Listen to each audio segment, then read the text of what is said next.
Et il y a quelque temps, l'INSEE a publié des données concernant les salaires français. A été notamment publié le salaire net mensuel moyen français, s'élevant à 2202 €. Et j'ai pu lire sur internet des réactions plutôt sceptiques sur la valeur de cette moyenne. Les quelques commentaires que j'ai lus à ce sujet venaient de personnes qui estimaient que ce salaire moyen était trop élevé par rapport à la réalité des faits, sous-entendant que l'INSEE n'a pas fait ce qu'on appelle un recensement, mais plutôt qu'elle a sélectionné une partie des Français qui gagnent assez confortablement sa vie. Est-ce que ce salaire moyen français était-il tronqué, biaisé, ou est-ce que le salaire est vraiment de 2202 €? Pour y répondre, déjà nous allons définir la variable salaire utilisée par l'INSEE, qui évitera des biais de compréhension. Par la suite, nous allons revoir ce qu'est la moyenne et ses limites.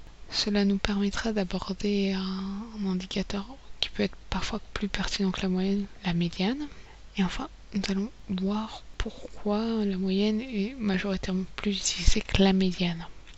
Lorsque l'INSEE parle de salaire, ce qu'il faut comprendre, c'est que d'une part, nous excluons les minima sociaux, les personnes qui perçoivent du chômage, la retraite, mais aussi les personnes qui perçoivent de l'argent dans le cadre de stages ou de contrats d'apprentissage.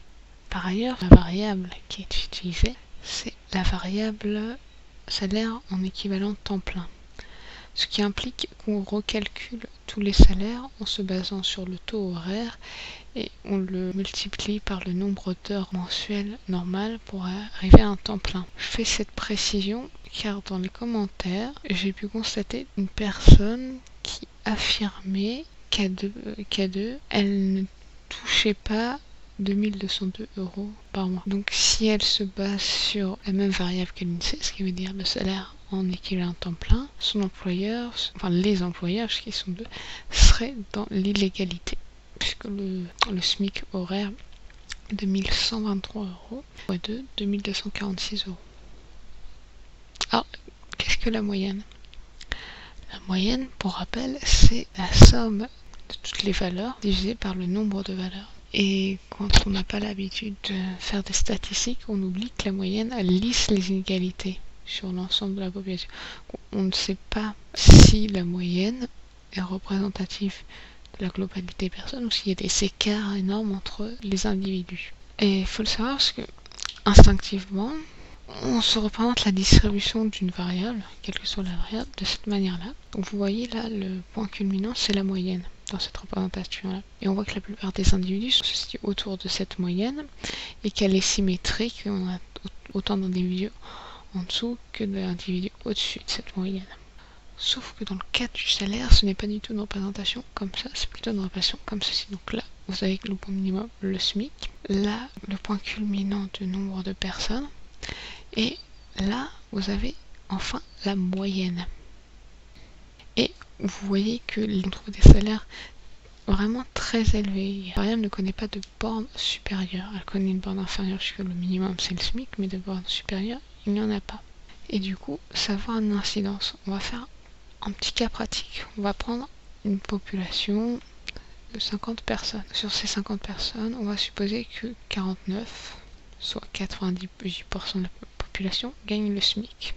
Ensuite, on va estimer que la dernière personne, soit 2% de la population, gagne 50 000 €. Si on fait la moyenne, soit 1123 fois 49 plus 50 000 fois 1, le tout divisé par 50, on obtient une moyenne de 1100 € et 54 centimes. Donc nous sommes proches de la moyenne annoncée par l'INSEE. Pour autant, je suis d'accord avec les réactions que j'ai pu lire sur internet. Ce n'est pas représentatif de la réalité puisque 98% de cette population gagne le SMIC.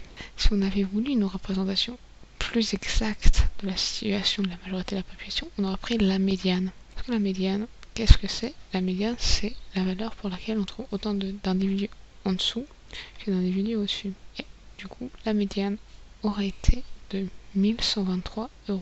Un indicateur représentatif pour une grande partie de la population, contrairement à la moyenne. Mais alors, pourquoi on utilise plus la moyenne que la médiane? Souvent, dans un intérêt politique ou démagogique, on va prendre l'indicateur qui va plus dans le sens où on veut aller.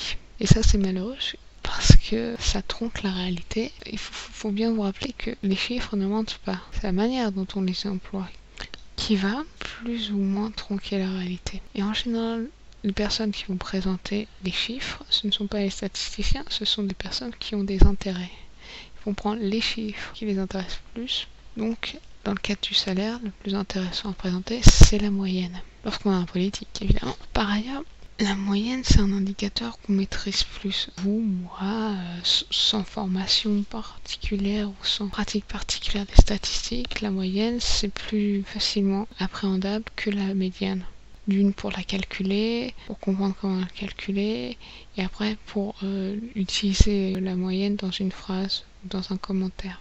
La médiane, ça se fait, mais c'est moins instinctif. Enfin, je vous ai parlé de la représentation qu'on se fait instinctivement de la distribution. Et bien, si on se le fait instinctivement, c'est qu'elle n'est pas fausse. C'est une représentation qu'on retrouve pour beaucoup de variables. On la retrouve tellement que lorsqu'une variable suit une représentation de ce type-là, on dit qu'elle suit une loi normale. C'est la loi de la normalité. Et du coup, pour rappel, la moyenne, c'est le sommet de la courbe de distribution, et on voit que la majorité des personnes se situent au niveau de cette moyenne. Dans une distribution de ce type-là, la moyenne est très pertinente. Pour conclure, je dirais que très certainement, sans avoir à demander à l'INSEE sa base de données pour recalculer la moyenne, de toute façon, il pourrait très bien me fournir une fausse base de données.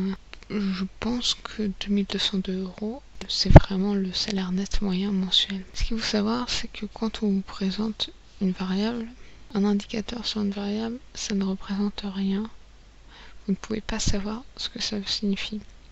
Il vous faut plusieurs indicateurs pour avoir une idée de ce que ça représente. Parce que si on vous représente que la médiane, on parle de salaire, de taille, du niveau d'une classe, enfin, ce que vous voulez. Si on ne présente que la médiane, vous ne serez pas plus avancé. De la même manière, on sait que la médiane est plus représentative que la moyenne des salaires, puisque c'est un constat, parce qu'on a pris les salaires et on a fait divers indicateurs, et on s'est rendu compte que la médiane était la plus pertinente. Si on ne vous présente qu'un seul chiffre, on voudrait vous faire le chemin inverse.